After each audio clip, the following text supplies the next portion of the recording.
this split second, your hands make all the difference. It was time for a grip to help them own the moment. Introducing Reverse Taper, technology to stabilize both hands for a more square putter face at impact.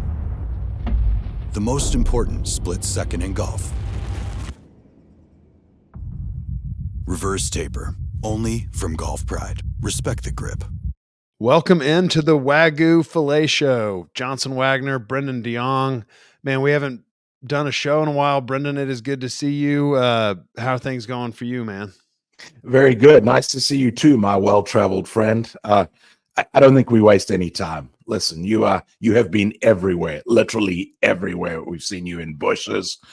We've seen you all over the place.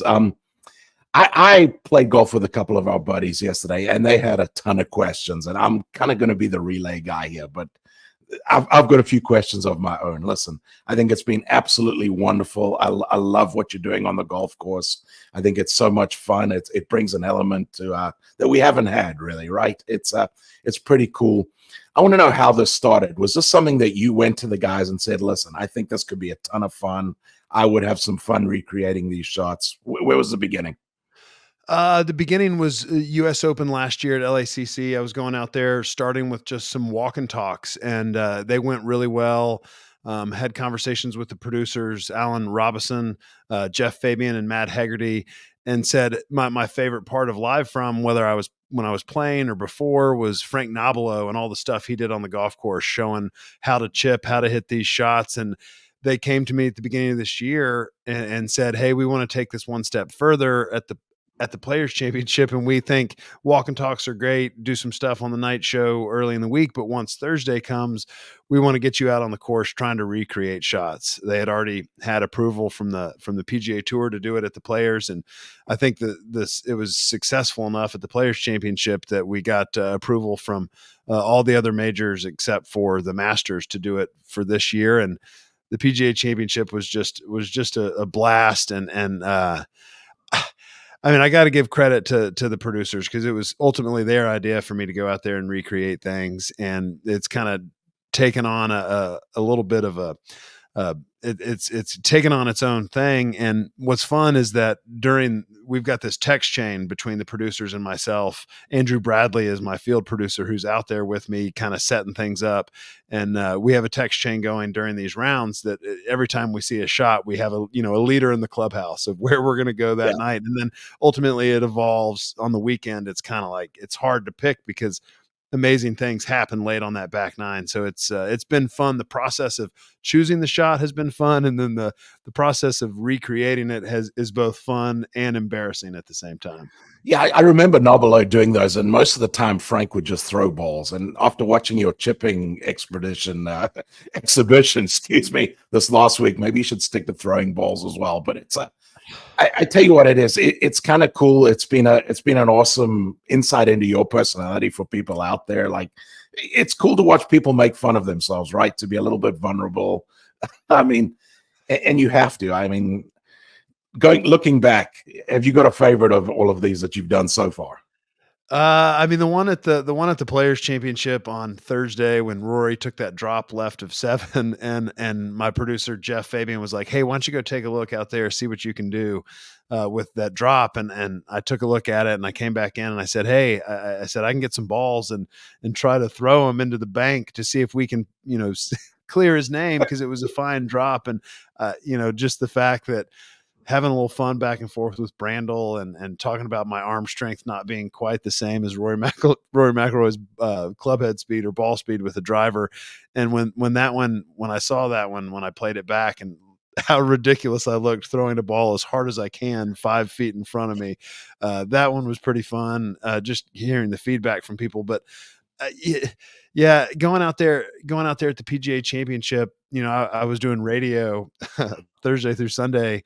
And so I get out there onto the 4th hole on Thursday, where Xander had driven his ball, and we tried to recreate that chip shot, which is cool because, we're finding the divots of where these guys hit from with ShotLink data and everything we have. We can be very precise and know exactly where they were. So to be at that spot and be able to have the camera say, hey, Xander Schauffele was right here. that one was fun. I didn't take any practice shots, and I kind of make it a point not to. I mean, I Yeah. like crack your back, make a couple swings, and go. And you know, if I pull it off, great. If I don't, I think people are enjoying the fails more than anything. And I'm trying to execute, but Yeah. I haven't played golf in 3 weeks. And other than the Monday Pro-Am at the Wells Fargo Championship, which had a lot of shanks and duffs and blocked drivers in it, you know, I think it's relatable to the average golfer that says, "Oh, that shot doesn't look so hard." Yeah. I'm getting out there and trying to make it happen, and ultimately, I've made them look very hard so far. Yeah, no, I've seen you chip recently. So when I saw that 40-yard shot that you try to recreate from Xander's there was a small part of me that was kind of feeling for you because I was like, man, this is not an easy shot. Actually, I'm lying. I was hoping you'd mess it up completely, and well, you did. It was fun to watch from this side. But no, it's been awesome. Have you got a lot of feedback from players? Like, are guys coming and saying stuff to you on the range? Yeah, Bo Hostler. I saw Bo on Saturday morning. He had just missed the cut, and he was out this past week at the PGA, and he had just missed the cut. And I was just shooting it with him for a minute, and he said, "I love what you're doing." And on Saturday night, I tried a couple shots over the back of 15 of Xander Schauffele, and Yeah. Sahith Theegala hold out this shot that was pretty darn impressive. And I toe shanked Sanders, and then I was trying to swing real smooth and hit this beautiful flop shot like Sahith, and I completely heel shanked it. It was so soft; it didn't go anywhere. I mean, I made this big swing, and it was the softest shank that could have possibly happened. And I guess I club twirled Yeah. after it. Yeah. And so that I'm getting in the car and I'm driving home. My son had come up that night with a friend, Eric Moody, and his son, Will Moody. Yeah. And we're driving back to the hotel.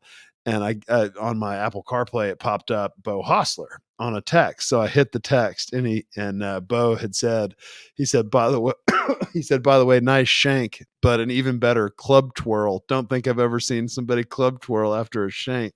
So yeah, I think the guys are enjoying it, and you know, going forward, doing walk and talks at these majors, I think it's making it easier, you know, to get guys like Xander Schauffele and Victor Hovland and Scotty Scheffler, hopefully at some point, to want to do them because they know, like, I take myself seriously as a broadcaster and want to be great.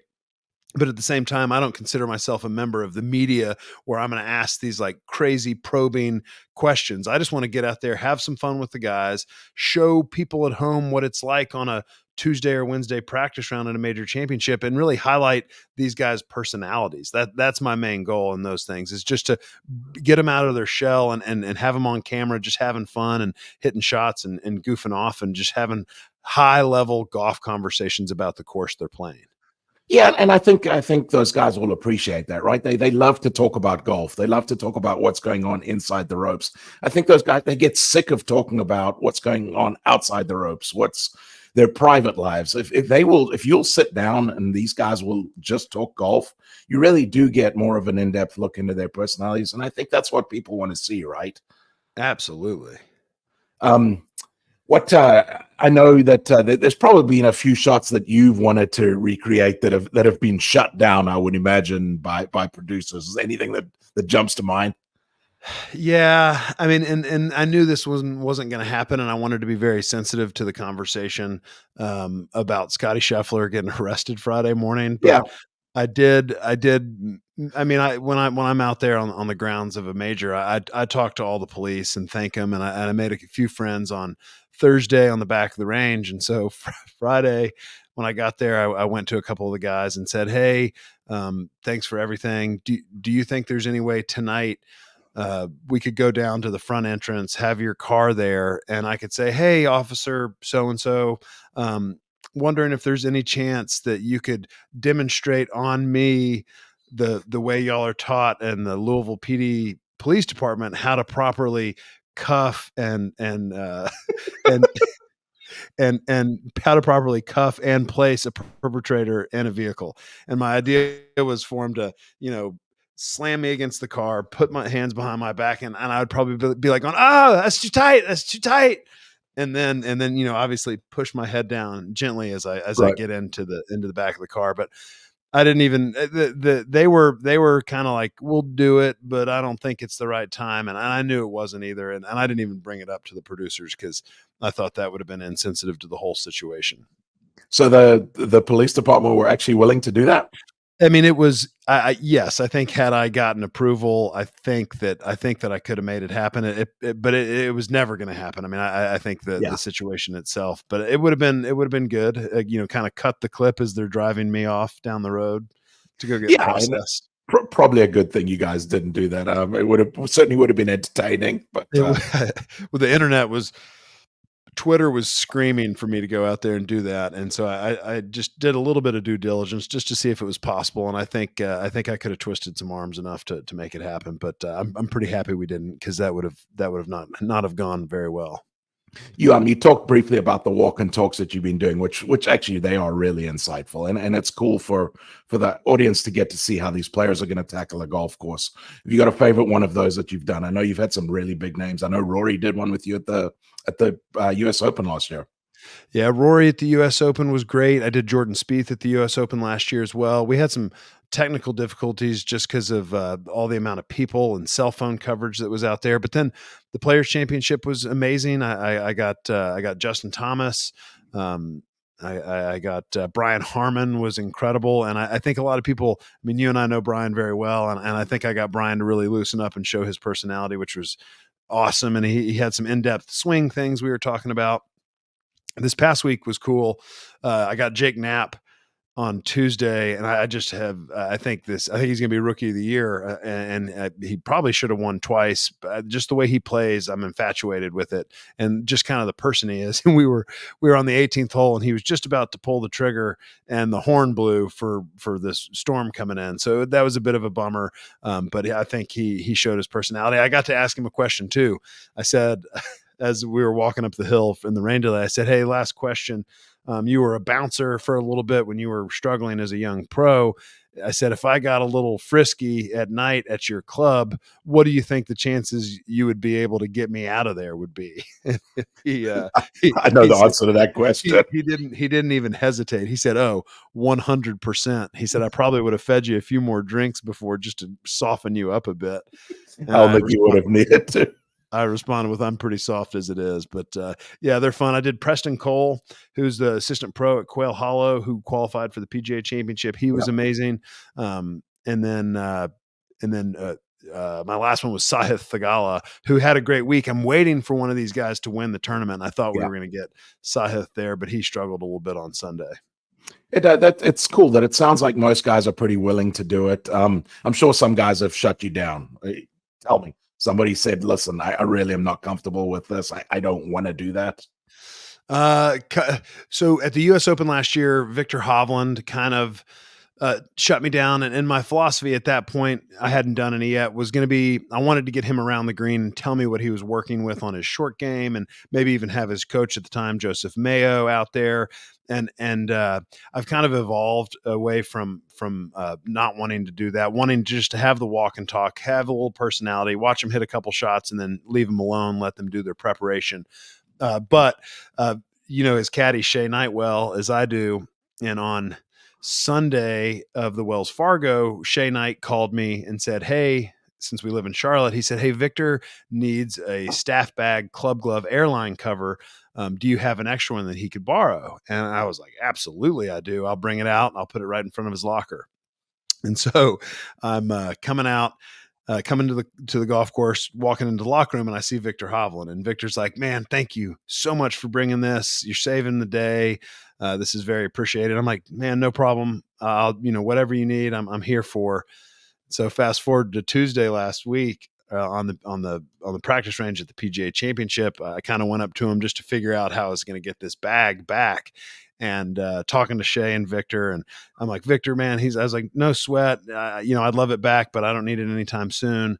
And I said, "Victor, I'm a big fan. Anything you need, anytime, I'll do it." And he's like, "Hey, that's so nice of you. I appreciate it." And I'm walking off away, and he said something, and I said, "Oh, don't worry. I'm going to be asking you to do a walk and talk at the U.S. Open or the Open Championship, and at this point, you can't say no." And he's like, "Oh man, you're pulling that on me already." So it's a little blackmail situation going on. And the other one that I have a blackmail situation going on, which I don't know if I'll pull it now because he just won the PGA. But Xander Schauffele, Thursday of the Wells Fargo, hit one way right on 8, took a Yep. suspect drop, according to a lot of people. And I went out there the next morning with Dave Donnelly from the PGA Tour rule staff and recreated the situation. I saw it with my own eyes, and the PGA Tour put it out on social media, and we basically cleared his name. It was a completely legit drop. Just the circumstances of shot link lasers. And I feel like people don't really understand, when you play high level golf tournaments, there are stands, there are shot link lasers. That's how we have all this stats. And it's not necessarily fair to call people. I mean, people were calling Xander and Austin Kaiser cheaters. Yeah.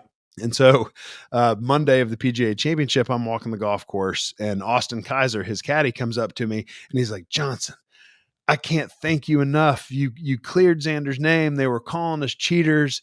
And, thank you, man. That was really cool what you did." And I saw Xander the next day on Tuesday, and he's like, "Hey, man, Austin told me what you did. Thank you. I appreciate it." And I said, "Man, it was a pleasure. Players, we'd never do stuff like that. And the rules officials are great." And I said, "Hey, I'm doing walk and talks at the majors this year. Would love you on a Tuesday or Wednesday to be able to get you out there and just talk golf, nothing crazy." And he's like, "It's not really my style." And I was like, "Even after I cleared your name?" And he's like, "Oh man," he's like, "You can't do me like that." And I said, "Oh, you'll be doing one, either the US Open or the Open Championship." So, I mean, I'm having fun with the guys, kind of talking about it. And I think people will say no, but for the most part, everybody's been really cool and saying yes. And it's good for them. It's good for their brand. Yeah. It's good for their sponsors. And I think they realize that, and it's fun. I'm not going to take up too much of their time or affect their preparation. I just want to, show their personalities. You talked about the Louisville Police Department, that they were willing to help you out, recreate one of these things. Dave Donnelly with the PGA Tour rules official, whatever. Has everybody been pretty forthcoming? Like, hang on a second, yeah, this could be kind of cool. Yeah, and the best example is the maintenance staff. We're out there at night after play, and I mean, you know what it takes to put a major championship on. There's probably 50 divot volunteers out there filling divots every night, walking up the fairways. They're cutting and rolling the greens, raking the bunkers, getting blowers out there to get the rough to stand up around the greens. And I was out there in the way every night at the PGA. And by the end of the week, I got to know pretty much the entire maintenance staff. And a few nights they waited on me for 5. I was like, "Hey, we're getting ready to go on in 5 minutes. Is there any way you could let us do this?" And they were like, "Absolutely. We're going to sit here and watch." And by Saturday night, I probably had 15 of the maintenance crew sitting behind, waiting on me to come out and roll the green and watching. And it's been real fun. And I think they were like, "Hey, man, y'all are doing such a good job of making our place look good. We're happy to wait on you." And it's been really cool. That's probably my favorite part about it, is getting to meet all the maintenance guys, and John Ballard, the superintendent at Valhalla, and the assistants. And on Saturday night, one of them actually brought me a Valhalla agronomy hat. And they're like, "You're an honorary part of the team. You're out here with us every night. So here's a hat. Please wear it on air." Unfortunately, my producer wouldn't let me wear it on air on Sunday, but still feeling pretty cool to be out there with those guys, because they work. Yeah, it is. That is cool, and I think you've done a really good job of calling those guys out and giving them the props that they deserve, because it does, man. It takes a ton to put on a golf tournament, and I'm sure the last thing they feel like doing is waiting on some joker for extra half an hour to get something filmed. Right, because they've been out there before the sun came up preparing the golf course, and then they're out there after the sun sets preparing it, and I'm just blown away with their willingness and just how genuinely nice they've been to me. Well, we've talked about all the epic fails. Have you actually pulled one off yet? I seem to be better on Mondays, Tuesdays, and Wednesdays. I got out on the 10th green Monday, hit some really nice chip shots, got out there from the rough, got out there Wednesday on 13, the island hole, and actually hit 3 balls on the green, one from the right rough, one from the left rough, and one from a fairway bunker. And then Wednesday hit a couple good shots on the 18th green. And then it seems like once tournament time, it's kind of like my career. Once tournament time comes, I get all nervous and start failing. I thought the one on Sunday was awesome. You hit the hybrid, whereas Xander was kind of standing in the bunker, and you thought you'd striped it, and it came up about 80 yards short. That was actually pretty cool to watch. Well, it was I caught it a little high on the face on the heel. I think had I hit 4-iron, I think I would have cold shanked it. That's why I chose the hybrid so I wouldn't shank it. No, it's in all seriousness, it's been fun. Again, I think it's so cool to see let your personality come out like that. I think it's great that the producers are letting you do it as well. How you guys go about recreating all these shots, and it's fun to watch you guys having fun, or particularly watching you having fun with these things. Are you still nervous while you're doing these? I mean, yeah, a little bit. Like if I could go to the driving range or if I could go to the chipping green and hit a couple shots, I think I'd be fine. But I'm definitely nervous. But I think that adds the element. Like I want people to know, like you're standing out here on a major championship golf course, and one of my producers is like, "Hey, you don't have to tell us you're nervous anymore." But I definitely want to set. I want to kind of have a built-in excuse before I hit the shot. But it's gotten really good publicity. I think like guys like Brandel and Paul McGinley and Rich Lerner are having fun. And I love live from, and I like listening to those guys talk. I think they're Yeah, brilliant. I think they're insightful, but I think we're adding another element of fun, and golf is fun. And I love the game, as I know you do. And it should be fun. And if we're having fun on television, I would hope that the people watching it are having fun. And to the point, just a couple days after the PGA, I got a call from my main studio producer. He's kind of in charge of all of it, and I was supposed to be on in the booth for the RBC Canadian Open. And he's like, "Hey, we're moving you if you're willing to do it. We want to take you to the U.S. Women's Open and do walk and talks and do recreations. We want to fantastic. give Yeah, yeah, we want to give the LPGA the same amount of love and we're having so much fun with it. I don't want this to become something where it's oversaturating, but yeah. like I'm not trying to be comical. I'm trying to go out there and just put people where these players are on this golf course. I think having cameras, right on me talking about it and showing the divots, I think it brings people to the golf course a little better than just normal television coverage. So I'm really looking forward to that. I don't know a lot of the LPGA players personally, but I'm really looking forward to being there and seeing the game, the women's game at the highest level is going to be a blast. And I just hope I make them look as good as the tour players. Well, I love the fact, just taking it a step back there, that you've been sitting in a booth essentially doing radio coverage for 6 hours straight, and then you're expected to go out there and hit a really difficult golf shot. I love the fact that it adds to that authenticity, right? It's cool. It's not like you're grinding on the range for a quick 30 minutes trying to get ready for these couple shots that you're supposed to hit. I think everything about it's really cool. It's made me sit there and actually watch where you are and laugh with you, at you, whatever you want to call it. But it really has been pretty fun to watch. Well, it's like when you and I go play golf and we've been starting to film some stuff for Instagram. Like we're not taking multiple takes. We want like, we have fun together, you and me, and it's authentic, right? When we go do silly stuff on the golf course, it's just we'd be doing the same stuff whether or not we had a camera out there or not. And I think that's my goal of being in this sort of role on TV or radio is just to be myself, have fun, and hopefully, people enjoy it. So anyway. When you duffed that first chip on number 4, I was kind of waiting to hear the cameraman start cracking up, or someone nearby start cracking up. But yeah, it's really has been fun to watch. My field producer Andrew Bradley, he wants me to do so well. He wants me to hit a good shot and execute it. And on Saturday, after I shanked 2 chip shots, he was like all dejected. And I said, Andrew, what's wrong? And he said, man, I want you to hit good shots. I feel bad. I don't want people to roast you on social media. And I'm like, dude, I don't care. It's fine. It is what it is.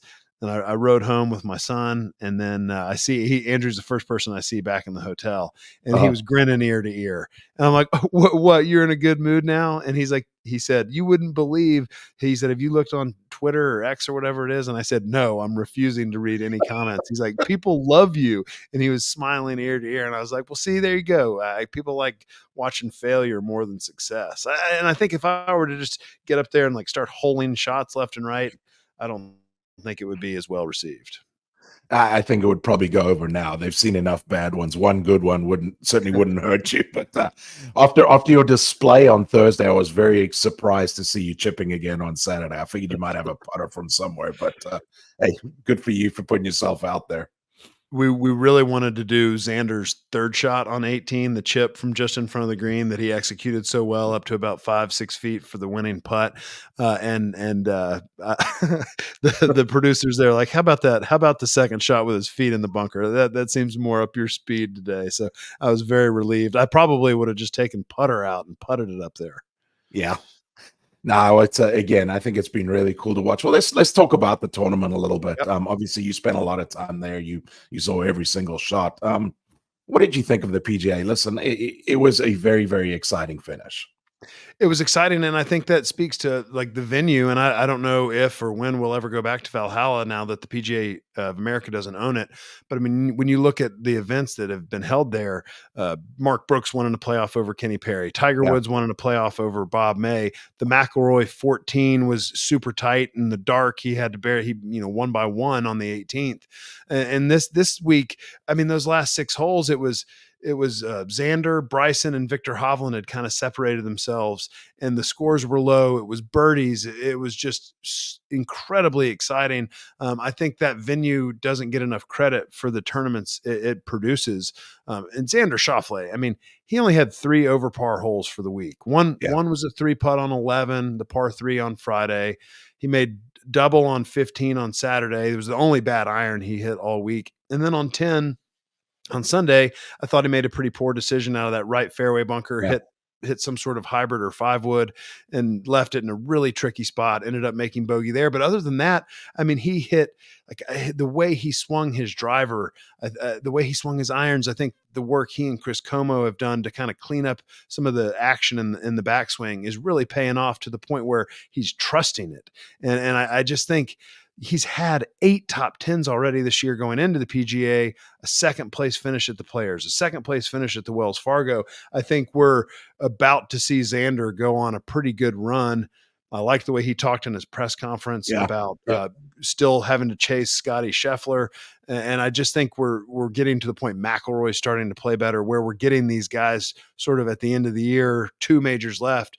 I'm hoping that we'll see some of these top players all playing well at the same time, like we did this week. What'd you think? Well, getting back to the venue, I played the PGA there in 14, and I remember leaving there thinking, you know what, that really would have been cool to see what this place was like hard and fast. We got the same stuff. It was August then. It was, you got those afternoon thunderstorms every day. It was a slush fest by the end of it.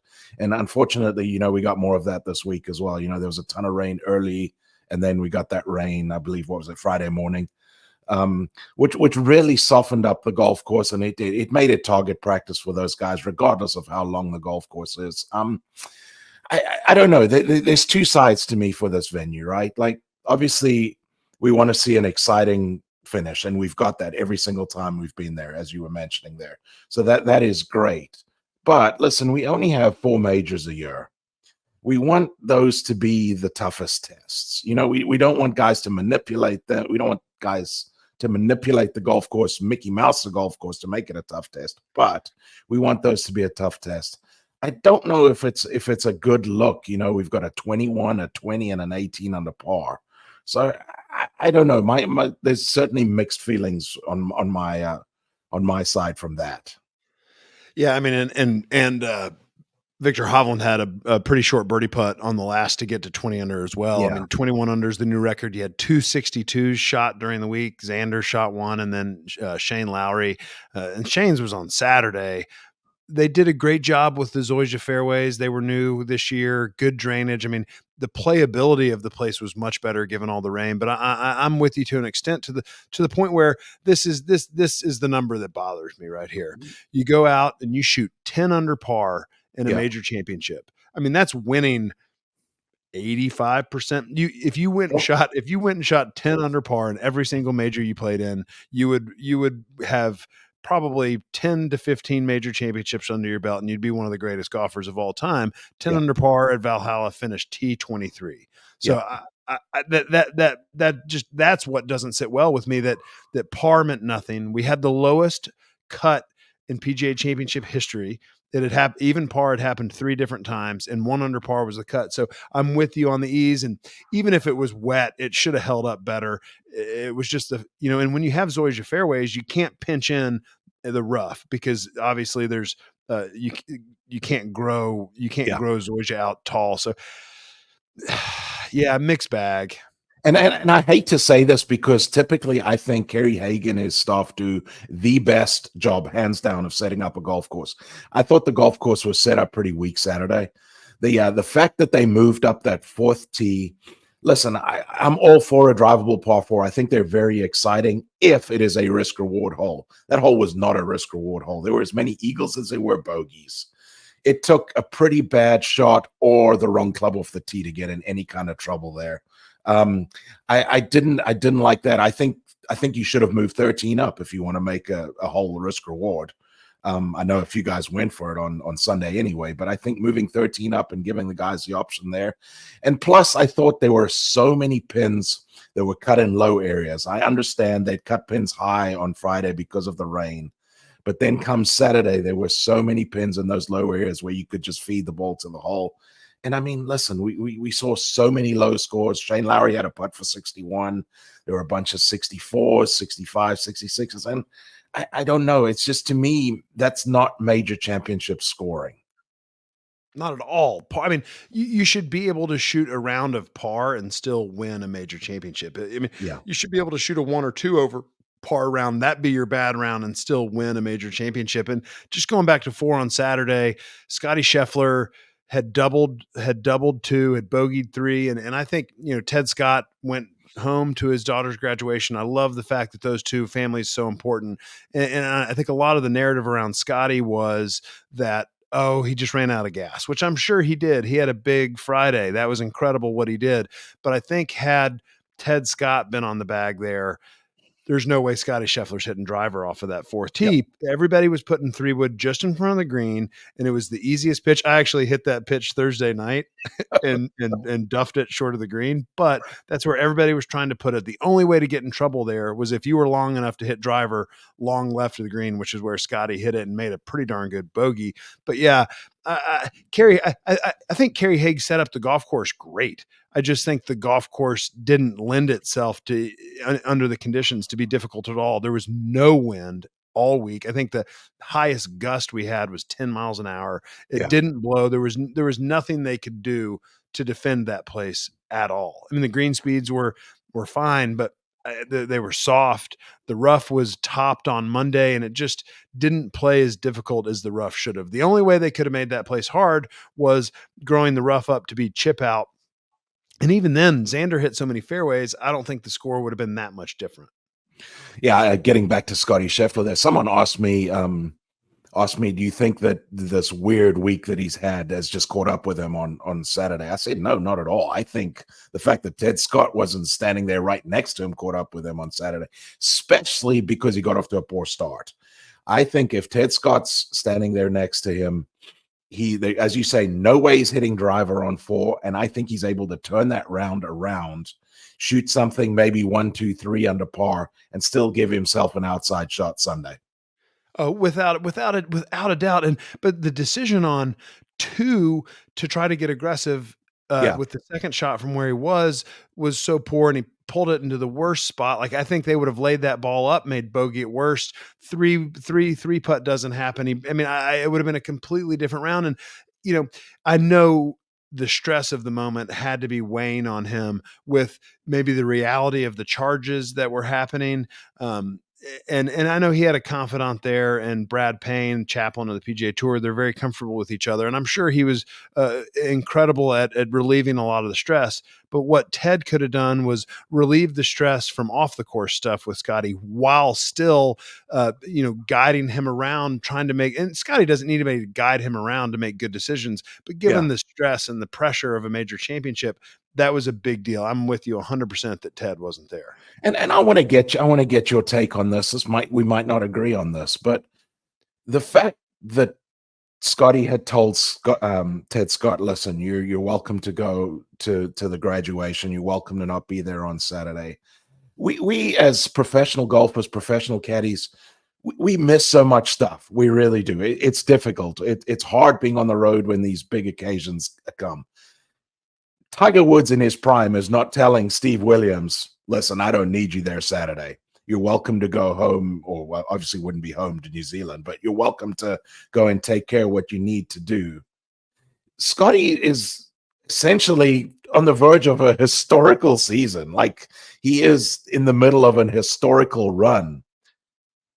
I don't know. It's one of those where I was like, you know what, man, it sucks that you're going to have to miss this graduation, but it's part of the job. It happens all the time where you miss big occasions.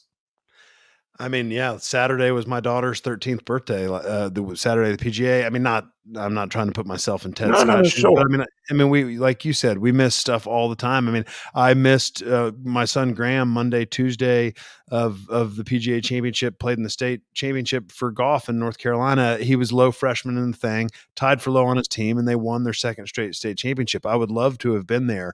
I'm not going to put myself in Scotty or Ted's shoes. I respect them for the decision, but I'm with you. You make very valid points that there's no way in the hunt of a major championship that Steve Williams wouldn't have been on that bag, no matter what the situation, barring a death in the family or something. But yeah, I don't want to go down there because I think that they're both such good humans, and if that's their prerogative, and Scotty said it, golf is not the most important thing. It's his family, it's his faith, and you know, I commend him. I respect the heck out of it, but at the same time, I would love for Scotty Scheffler to have had a shot to win that golf tournament coming down the end. And I mean, just look at the round he played on Sunday.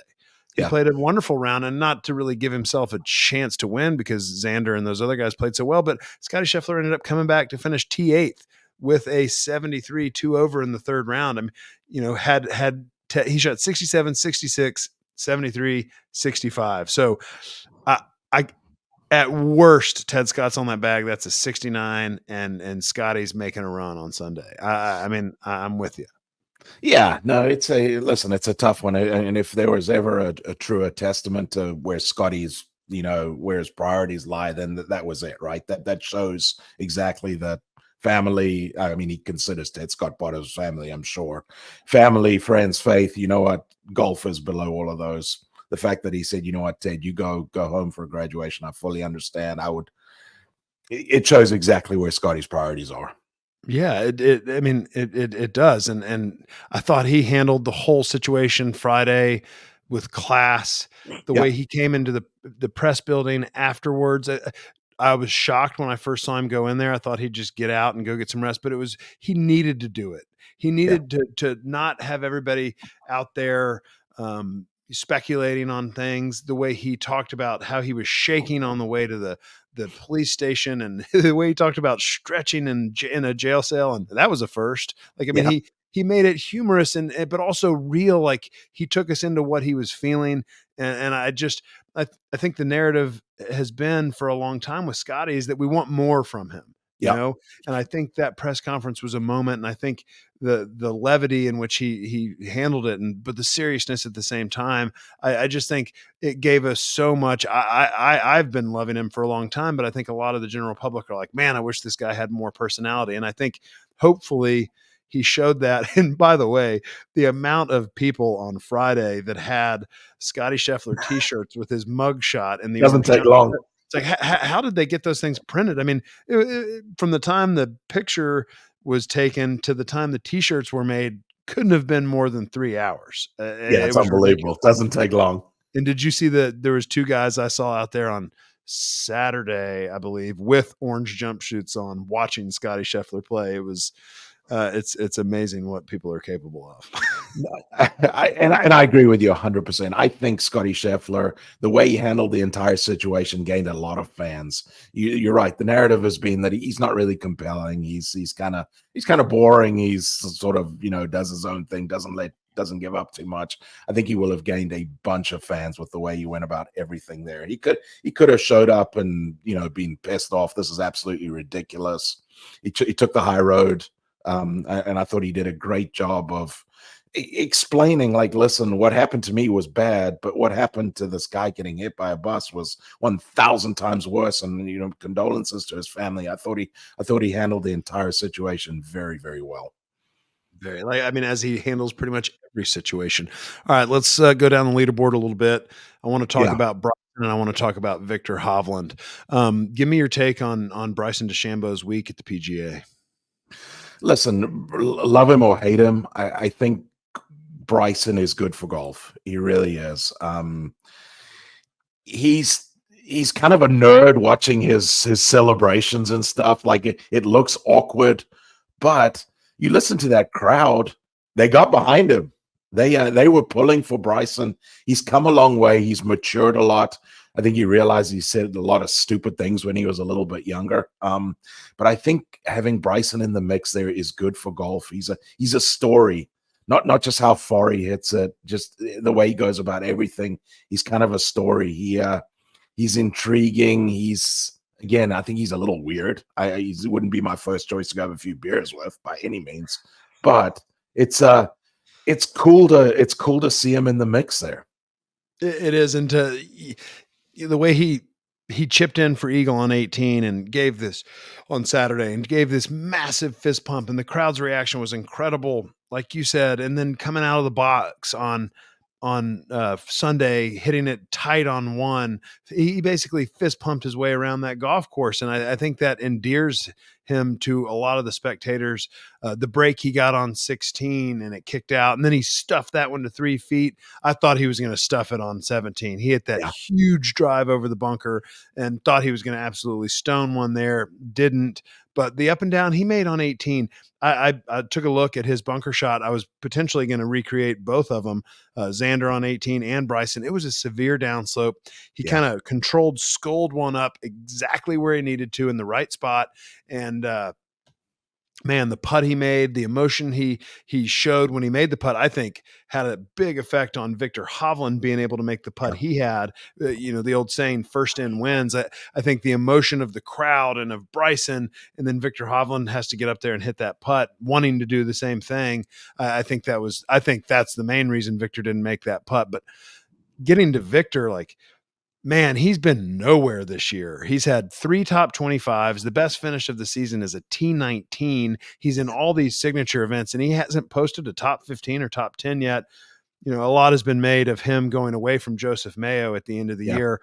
I saw him on the range with Grant Waite late on a Wednesday night with an early tee time at the Players Championship, and then he left Grant Waite to go to somebody else. And by all accounts, he's back with Joseph Mayo now. What are you making of Victor Hovland's performance this weekend? Do you think it was a flash in the pan or something we're going to see going forward? So I did the post game show with our good buddy colleague Gary Williams on Saturday night, and right before I came on, there was a soundbite of Victor Hovland talking to Jason Sobel, telling him that he was considering not playing the tournament. Like his game was such a mess. He was considering withdrawing this week, didn't want to be there, didn't feel like he could compete. And then he is there into the deep, deep Sunday afternoon. I don't feel like it's a flash in the pan because, listen, this guy's that good. I watched a lot of him playing at Quail Hollow the week before, and he looked like he'd found a little something at Quail Hollow. He was hitting a ton of really good shots. I am very, very surprised that he contended all the way down the stretch on Sunday at the PGA. But no, I don't think it's a flash in the pan. I hope all reports were that he's back with Joseph Mayo. I hope that he's kind of learned a lesson. Like, listen, man, that didn't work, right? Whether this guy annoys me, I don't know what the split up was, why with the two of them, but whether this guy annoys me, whether I don't like being around, it doesn't matter. He gets me to play the best possible golf that I can. I'm going to grin and bear it. Because his short game was incredible. And by the way, that 15th tee shot, you've played it. That 15th tee shot for a fader of the golf ball is brutal. And he stood up there on Saturday and Sunday and sent it down the tree line with a little baby fade. Like that's a lot of guys like Wyndham Clark, Scotty Scheffler, guys that move it left to right, they were pounding 3-wood down that fairway, kind of keeping it back. And Victor kept his foot on the pedal and was just sending it down there. His putter, I think his last birdie was 13, and he had putts on 14 through 18 really good looks inside 15 feet on all of them for birdie. His putter kind of left him at the end, but I mean, it's understandable.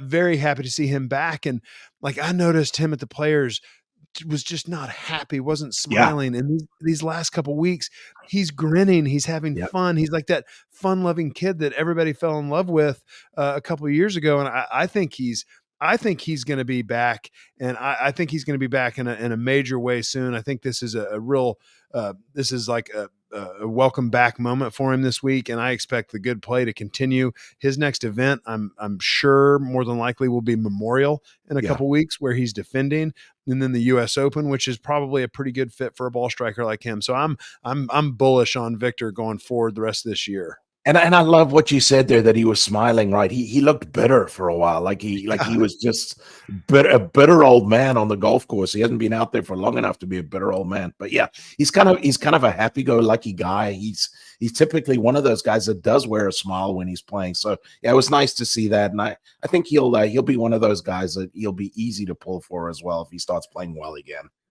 All right, last main guy, unless you have any more I want to talk about, is Colin Morikawa. He was in the last group Sunday at the Masters with Scotty Scheffler. Kind of fell apart on 9 when he made double, left it in the bunker, short left of that green, made another double on 11, but ended up finishing T3 at Augusta, came in here with form, was driving it great, was playing such good golf, ended up finishing T4, making 1 birdie on Sunday. I can go into some putting stats here in a little bit after I get your take, but Colin Morikawa seems to have his ball striking back. Watching the shot tracers of him, it's like this beautiful fade with the driver and the irons. I mean, are we going to see Colin Morikawa win his 3rd major this year? I don't think so this year, but he certainly is in a good spot with his game. And he's not only his game, I've watched a lot of interviews with him recently. He's kind of got a little bit of this chippiness, whether the fact that he's trying to prove that, hey, I'm a short hitter compared to these guys, but I can still get the job done.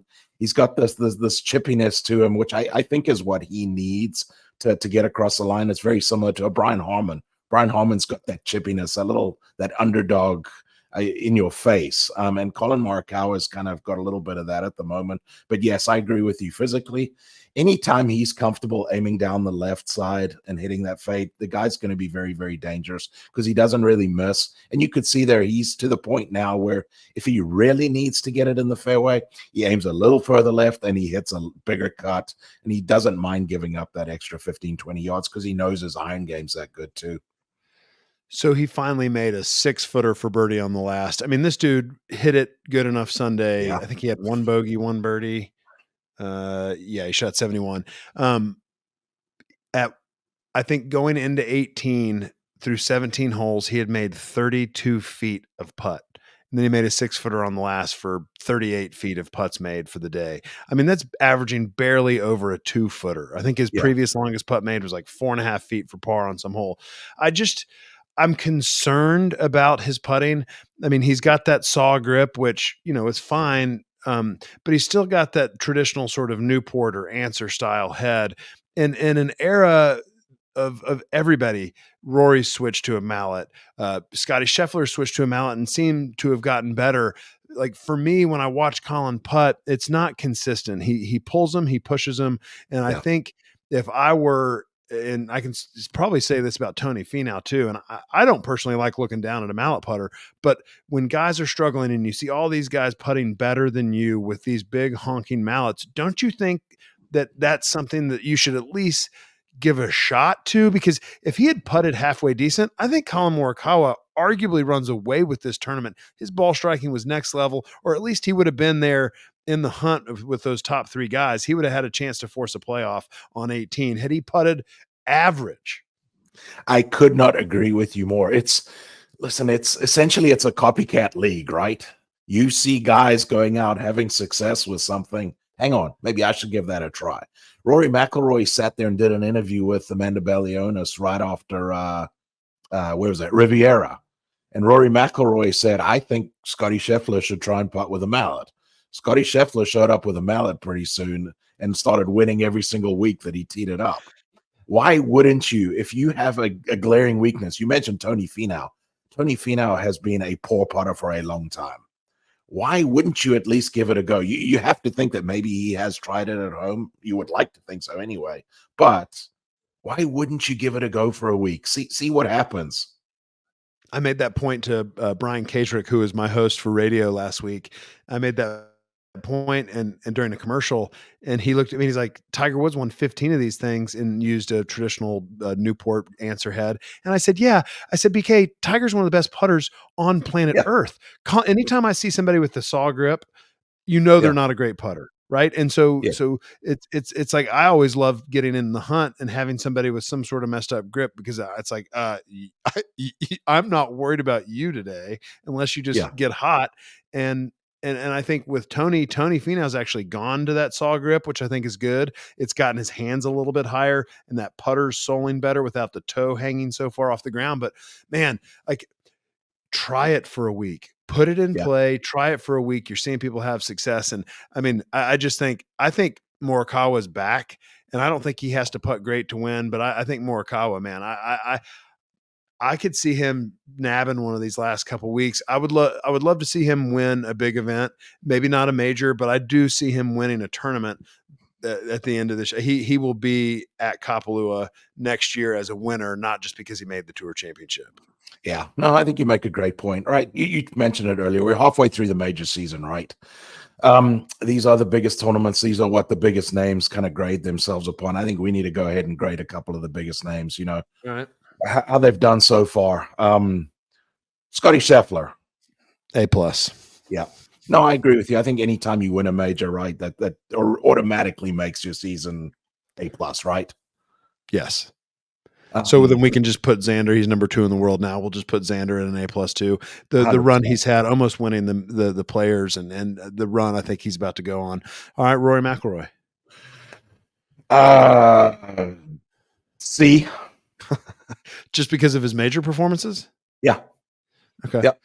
I mean, I got a big win at Wells Fargo, got that team win with Shane Lowry. I'm going to go a little bit better and give him a B, but yeah, we got to see a little more consistency in the majors. And it's what we've been talking about forever. He's making too many bogeys. Oh, I'm sorry. I was grading these guys purely on major performances. Okay. Purely Really on on major major performances. That's performances. fine. That's fine. We'll give him a C. Yeah. I think, Rory, Valhalla's set for him, right? It was made for him. It was soft. It was wet. He won there in 2014. Like, this was absolutely set up perfectly for him. I understand that he's got a lot going on in his personal life right now, but this was his time to break this major drought. The fact that he never really contended, he played some good golf at times, but never really contended. Still made a bunch of mistakes, which he continues to do in the biggest events. And then was never a part of the factor at the Masters when he finished outside the top 20, 22nd at the Masters. Yep. That to me, a C is the best I can give Rory Yeah. for the majors performance. Okay, I'm on the same page. Well, then, Yeah. let me go ahead and grade the next one. Number 4 in the world, Wyndham Clark has missed the cut in both. That's got to be an F, correct? Yeah. Especially coming in to the Masters, people were talking about him being one of the favorites, even though it was his first Masters. Are we going to see the first timer win since Fuzzy Zeller? Because we have Wyndham Clark and Ludwig Oberg. So I give Wyndham an F for sure. I agree with you more. I don't think anything needs to be said on that one. Bryson DeChambeau. I mean, I think he didn't have a great Masters, but he was there. I think we give him an A minus or a solid A. I mean, he the way he pushed Xander down to the end. I mean, it's not an A plus because he didn't win, but it's a solid A. Yeah, I think I looked at it. He's one of 4 guys that's got a top 10 in both of the majors so far this year. So yeah, I agree with that. I think an A is fair. Victor Hovland. We talked about Victor at the end of last year, that he was the guy that we were expecting to break through this year. Played a good, solid first round at the Masters, and then played a horrible round to miss the cut, and then got himself in contention here. I'd give Victor a B. I think the fact that he was in contention this week, right? He was in contention for an A plus. So I'd give him a B. Yeah, B plus. I'm with you on that. He missed the cut at the Masters. That's not great. All right, Ludwig Oberg.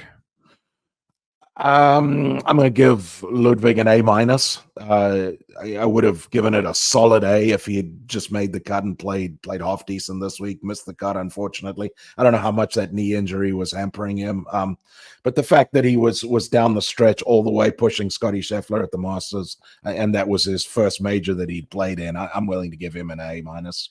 I'm a little concerned about the knee. I think there's more there than he's leading on to withdraw from a signature event after 2 weeks off at a venue, Quail Hollow, where the PGA Championship is going to be next year, and you've never seen it before. I watched him hit a few shots on Thursday. It is not the same swing. I think he was reading putts too, really favoring that left knee, not wanting to get a bunch of compression on it. As a guy that has struggled with bad knees my whole career, including most recently lately for outside influences, I am not outside of by my own account, but I'm concerned about his knee. But I agree with A. All right, John Rahm. F. D minus to F, somewhere in there. Like really, really poor. Not only the way he's played, but the way he's kind of acted around these majors. I'm going to give that. It's been pretty bad, really. I think John Rahm said some things in his press conference that he probably shouldn't have. You want to talk about talking out of both sides of your mouth? I thought that was really poor. But yeah, it's been a very disappointing major season for John Rahm. I mean, he said on Tuesday, we were live from and watched it live. I was out on the course and coming into the trailer, and I caught the tail end of it. He said that he's like, you guys have it wrong. I'm still a member of the PGA Tour. I just am suspended. He said, I love the PGA Tour. I want to support the PGA Tour. And then they cut out of the press conference, and Eamon Lynch roasted him. Aaron Oberholzer said he was incensed, and he said if I could, I would jump through the camera and wring his neck. And every player in that locker room should feel the same way. Like, I mean, it was maybe a bit over the top, but I love that AO said it, and I feel the same way. Like, you can't have it. If you love the PGA Tour and want to support the PGA Tour, then why did you go? Like, making selfish comments like that just blows my mind. All right. But Colin Morikawa, how do you grade him? Solid A. Yeah. Solid A. Guy in contention all the way down into the final round. Played in the final group in both of the majors. That's really, really impressive. Solid A for Morikawa. I got two more here: Justin Thomas and Jordan Spieth. Justin Thomas, I would say maybe B minus for Justin Thomas, maybe C plus, somewhere in that kind of range. I would struggle to go any higher than that. I thought he played really well this last week. With it's not always easy playing in front of your home crowd. There's a lot of expectations, a lot of extra to deal with, and I thought he did a really good job of that. He had some incredible moments. That chip in Saturday on 14 from over the back of the bunker, which, by the way, was the shot I was going to recreate until Xander and Thigala both hit it over the back of 15. Who knows? I may have killed somebody trying to hit that shot. But I want him to start playing better, but it just doesn't seem like it's happening. And Jordan Spieth. I give Jordan Spieth a D. I mean, it's been really, really poor. A place where he's so comfortable. Augusta missed the cut by a bunch, played really poorly there, and then was just never part of the story this week either. Yeah, he had some moments, ended up finishing T43. I think there's a lot to his wrist injury, and the way I've heard, like that sheath and the tendon popping out, I think he's scared to make impact, especially with wedges. And by all accounts, there's no healing that unless you have surgery. And it seems like at this point he's going to go ahead and get through the major season and then reevaluate. But as you know, how much I care about that guy. I really hope he can come back and be healthy and try to. He's got a lot of good golf left in him. He's not old, and I think he's got more majors in him. But I think that wrist injury is serious, and he needs to get it taken care of. Yeah, one more before we finish on this. Brooks Koepka. Where do you put Brooks? You know, he's that guy that's so outspoken about I dominate majors. This is my time to shine. Whatever. He really hasn't been a factor. He was there. He was there on. Was it Friday when he hit the ball out of bounds with the mud ball? It was Friday on 10. He was kind of right there, just a few shots back, had a mud ball on 10, went out of bounds, came back from it pretty well. And then Saturday just was nowhere to be found. And I, Masters was the same. I mean, I think he'd grade it the same way. I give him a D- to an F because he was talking the talk early in the week and just didn't back it up. But I mean, I think he'll be there ready to go at Pinehurst, and he's got a long way to go this year to continue to add to that tally of 5. Yeah, he was. I was listening to a press conference that he did, and he was essentially talking about how bad his play was at Augusta. That his trainers and him agreed that he needed to do all these wind sprints and make him throw up and stuff. Sounded like us after a long night in college when coach would make us go work out because he knew we'd been on the piss. But yeah, I don't know. For a guy that lives for these majors, yeah, I'm with you. Maybe not quite an F, but certainly a D.